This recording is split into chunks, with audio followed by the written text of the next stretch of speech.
Good evening, everyone. It's a pleasure to have you today. I always look forward to having you around and, speaking to you this Friday evening. So my name is Jonan Kandwanaho, and I'm the Managing Director and CEO at Jonaki Holdings Limited.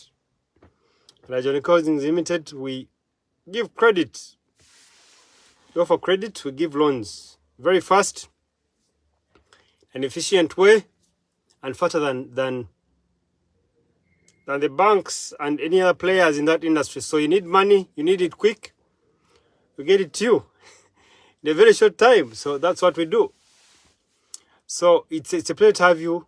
We get to meet here every Friday from 5:30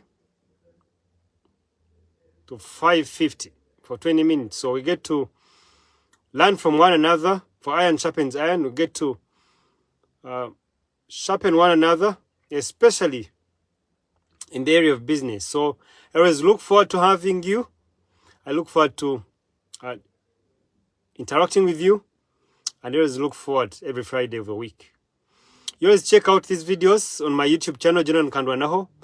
Also, you can check them out on our website, www.jonakiholdings.com. So today I've been doing a number of series, or a number of series on growing your pass, or starting your pass to fatten.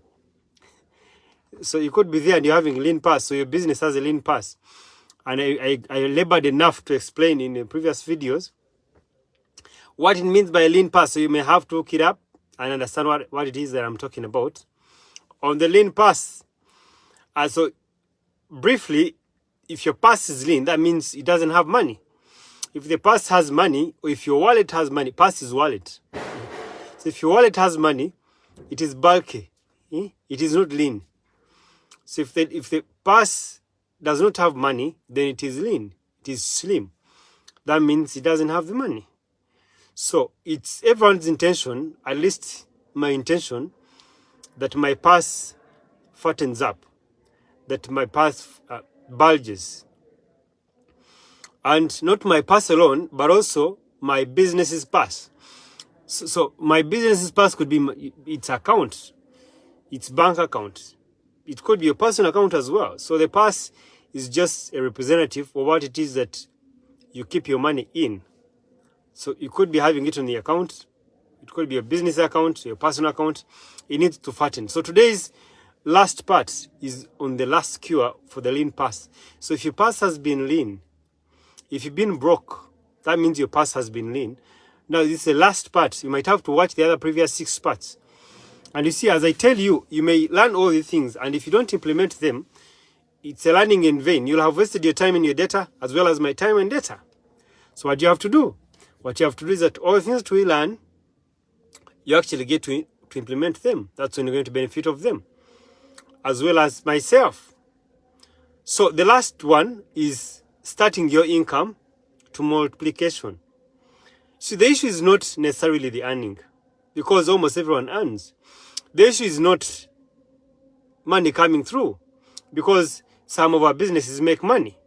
But the issue is, if the way you make money is the way it moves out, it's a different thing altogether. Meaning that as you make it, it could vanish. As the narrative goes, if you fail to plan for your money, you'll keep wondering where your money has gone. If you fail to plan for your money, you'll keep wondering where the money has gone. And so is business money. And also, it's not about saving the money. It's not about keeping the money. Because you can choose to keep your money in the bank. But that alone might not multiply your money. What you have to do, you have to start investing your money so that it can multiply. You have to put your money somewhere where it can grow.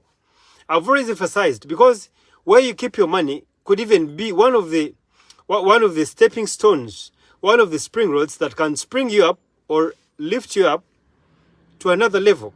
Because you can imagine, if I'm keeping my money in the bank, I might not borrow against that money to scale up. I might not borrow against that money to implement something that could give me much more revenue. And that's why I've always encouraged my mentees that we have a number of investment clubs that have come on board. We have a number of circles. Most of the companies have circles. So it's not in vain that people save in those circles. It's not in vain that people save in those investment clubs. It's not in vain that people save in different instruments. There are a number of insurance instruments that people save money in. So it's not in vain that they save in those instruments. I'll give a testimony that most of the lands that I've acquired, most of the lands that I bought, I've acquired facilities from some of these clubs, scaling up my money lending business, because we lend money at Jonaki Holdings Limited. I reached a moment where I had clientele whom I could not satisfy. You find you have a number of clients that need the money. The demand for money is high, but I cannot service it. So I prepare my client properly. I sieve him through. I do the collaterals. If it is a car logbook, I caveat it. At the end of the day, I need the money to give this client. But here I am, my envelope was limited. So what did I have to do? I go and borrow from the club that lends at 1% per month. I come and lend at a slightly higher percentage. And I get the difference of the money. But you see, if I've not saved in this club, if I've not been investing with this club or this circle, it becomes very hard to borrow from this circle. It becomes very hard to borrow from this club. So I needed to first save so that I could borrow. I needed to get money from this club, but also if I was not saving with it, it would be very hard to borrow from there. And you know what would happen? I would lose clients. Because you can imagine, I am lending money. Just like you buy a shirt downtown and come and put it in upscale in an upper shop and sell it at a higher price, it's what you do here. It's a trading thing. The only difference is that I am trading in money. So I go buy something cheaply. I go get money cheaply in a club where I save, where I invest. I come and lend out at a higher rate. I am trading in money. As a matter of fact, you've had the syndicating that happens in the banks. The bank in Uganda goes to Kenya to get money from there. It's not that the bank does not have the money at the point, but it's because they cannot, the money that they have cannot address the risk appetite that is available at the moment. It cannot address that. So they go to another market to go and borrow. So that's what it is. That's what it is. So how do you multiply your money? How do you multiply your money? You cannot multiply your money if you do not know where to invest it. And you see, you cannot invest your money if you're not aware of the instruments that are available to invest your money at. So what do you have to do? You have to identify instruments where you can invest your money. If I go and save my money in a bank, it will keep as is. It means it cannot grow. The money I am saving cannot grow. So what do I have to do? I have to identify instruments where I can save my money so that it can multiply. I have to identify avenues where I can save my money so that it can multiply. If I had 100,000 on my bank account, 2 months down the road, it will no longer be 100,000. It will be 90. It will be 50. The banks actually will deduct that money. It will reduce instead. So what do I have to do? Is that I have to identify instruments where I can put my money and it grows. But you see, if you've not exposed yourself to some of the instruments where your money can actually grow, then it cannot grow. So what's my cry to you this evening is that start your income to multiplication. If I'm earning 5 million and I do not invest that money in an investment or a venture that can multiply that 5 million to 10 million, it will not grow. It will not multiply. So that means I have to identify an instrument where I can put my money and make it grow. So my criteria is identify an instrument. Is it a circle? Is it an investment club? Identify an instrument. More so if you're a business person, because time is going to come and the demand on the amount of money that you need is too high than what you can actually service.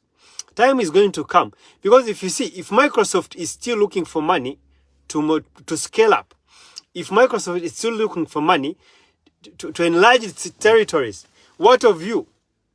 You who is just starting. Definitely, if you've not needed the money, that means your vision is not as high. If you can't provide for your vision that you have at hand, then that vision is not big enough to even impact the society. You're not thinking big enough.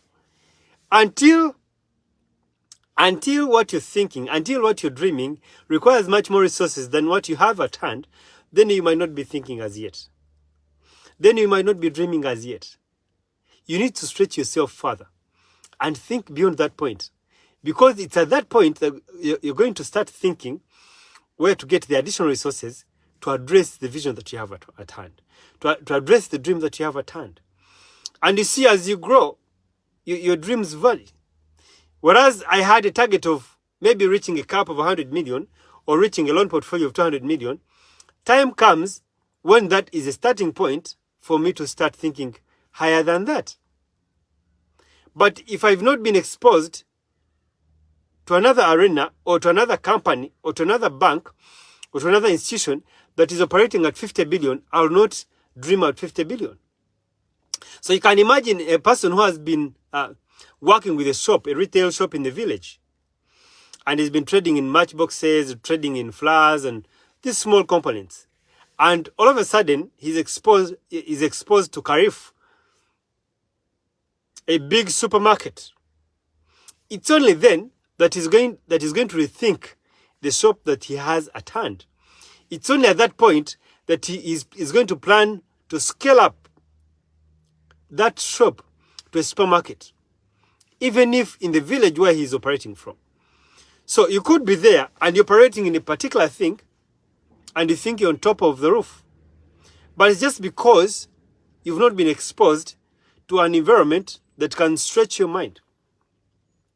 But you see, you're going to get exposed to an environment that will stretch your mind, but you might get to that level and you don't have the resources. That means whereas you're operating, you're not trying to stretch your mind to grow your income or to scale up your income or to multiply your income. That means you're going to get stretched and yet your hands will be tied. Why? Because if I want to scale up, I'll need more money. Just like I told you, as lending money, I had clientele at that level, but I didn't have enough money to give them. What did I have to do? I had to look out for someone who had the money that was way cheaper. But if I didn't have where to pick the money from that was cheap, so that I can come and lend it out at a higher rate, so that I can come and trade it, I wouldn't have grown.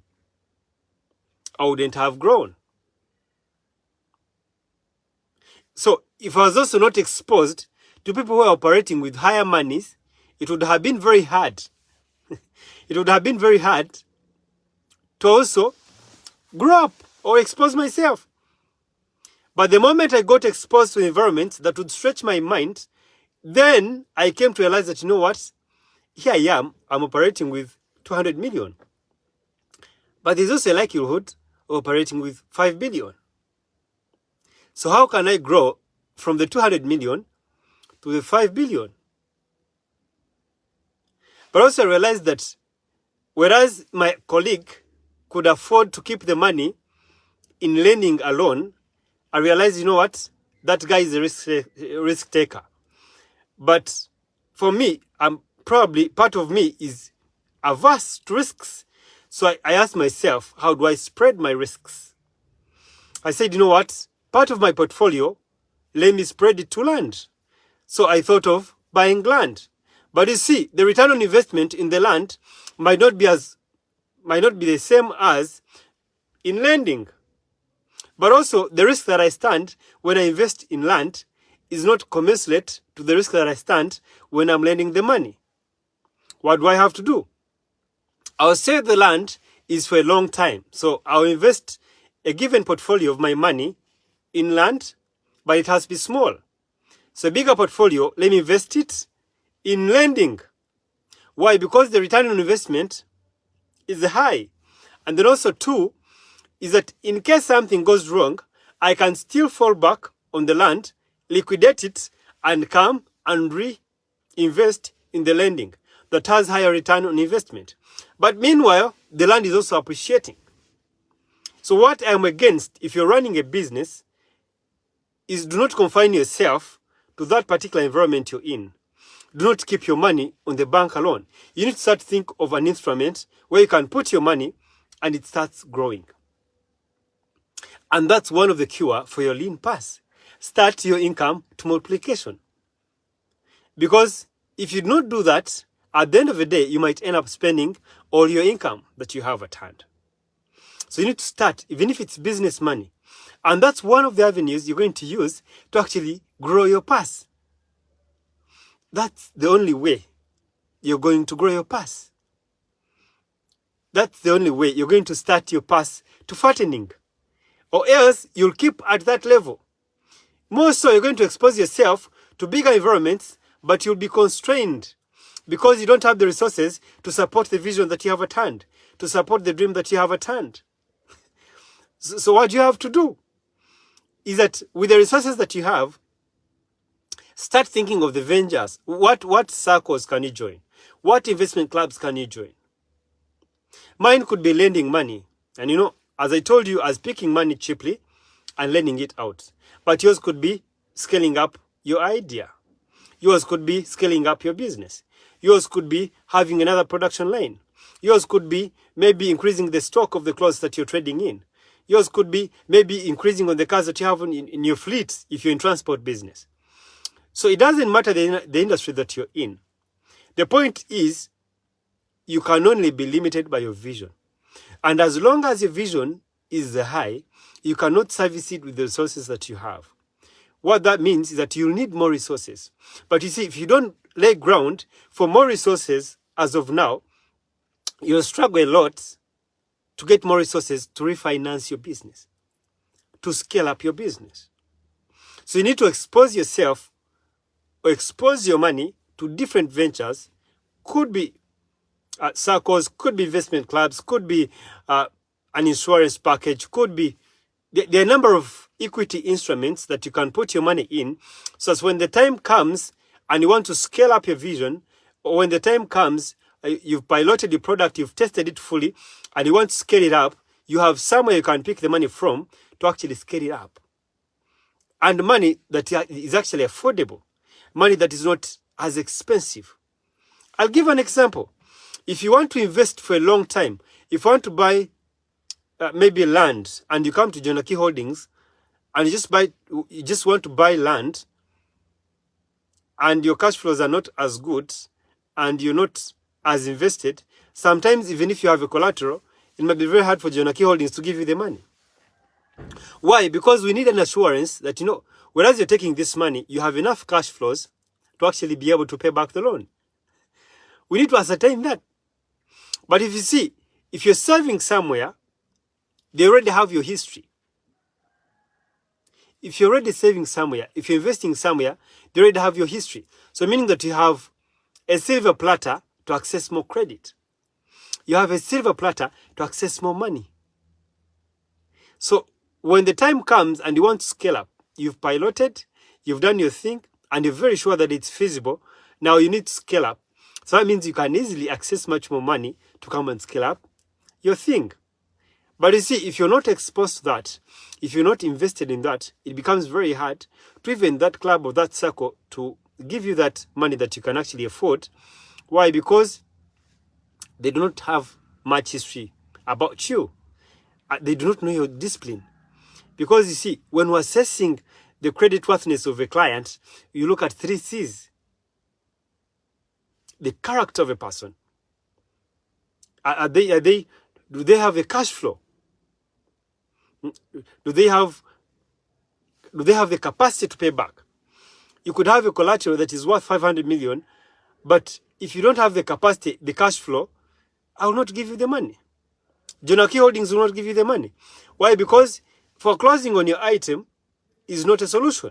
First of all, we shall have clashed with you as a client. And how many more clients shall we clash with to foreclose on the item? And then two, it takes a long time to foreclose on such an item. So it's a back and forth. So any other company or any other business wouldn't wish to go through such a fracas to struggle with the client. Because like I always shared, our business depends on referrals. You need to part ways with the clients on a good note so they can comfortably refer you to many more clients. Through word of mouth, then you can actually grow. But you see, if I don't assess you properly and afford not to smile when I'm giving you the loan, then that means I'll have to cry while collecting that loan. And also, you'll also struggle or clash with me, and you'll find it hard to refer me. Why? Because the referral, I'll ask them who referred you. And he'll be ashamed to mention you, or even when he mentions you, I know that we are a replica of the friends that we have. We are a replica of the close people we relate with. Which assurance will I have that if I clashed with you, this time long, I will not clash with this other client? Because I understand that we carry traits of the friends that are closest to us. So I'll tend to deny a person a loan just because it's been referred by a client who was actually bad to us. So you need to establish a good rapport. You need to have good capacity. You need to have good character. You need to, all the three C's have to be afforded so that you can actually have the credit. So in trying to multiply your money, you're building good character. You're also confirming that you actually have the capacity. And then also when you want to scale up your vision, you have the leeway, you have an open check to scale up your vision. And in a way, as you scale up your vision, that means you're going to start your path to fattening. You're not going to keep at one branch. If you have 2 branches, you're not going to keep at 2 branches. If you have 3 branches, you can now replicate and have multiple branches. And the assurance you have is that you might not have the resources that you need at hand to have all those branches, to have all those products that you need. So what you need to do is that play with the money that you have at hand as of now, be in as many clubs that you can be in, be in as many circles as you can be in, to multiply your money and also increase your likelihood of accessing much more credit and much more capital to scale up your vision, to scale up your dream, to scale up your products, and then we shall meet at the top. You'll be happy and I'll be happy. You'll support communities. You'll address great causes that the Lord has prepared you for. Because we are not meant to play with the lower league, with the small leagues, but the big shots and the big leagues. As I already said, if you pick one idea and implement it, I'll be very happy and you'll also be happy. You will not have wasted your time in your data, and also you will not have wasted my time and my data to come here and speak to you. So go, learn 1 or 2 things, implement them, then you will be the happiest and also be the happiest because you'll have grown and you'll have valued your time. You'll also have valued my time as well, and you shall all be happy. So go out there, start your path to fattening. Go identify a club that you can join, an insurance instrument that you can join and save in, and make sure it is giving you good return on investment for your money. And when the time comes and you need much more money to scale up your thing, they can ably give you the money to scale up your thing. So with that, may the Lord bless the works of your hands. May the Lord guide you as you make those financial decisions. May the Lord protect you. And above all, may He grow you so that you can create much more employment. You can address many problems in the society. And then you'll get to grow. And then you'll get to glorify the Lord that has actually blessed you. So I wish you the very best of the Friday. I look forward to seeing you next Friday. You can check out my channel, subscribe, comment, like, as we sharpen one another and as we grow in business. I love you all. Joram, it's a pleasure to have you around. Milia, Jerome, the marketing experts, it's a pleasure to have you around. So see you guys. I wish you a great Friday and the rest of the weekend. You can always check out my videos on my YouTube channel, John Nkandwanaho. Blessings and meet you at the top. I love you all, guys. And may the good Lord richly bless you. Enjoy the rest of the weekend. Blessings and bye-bye for now.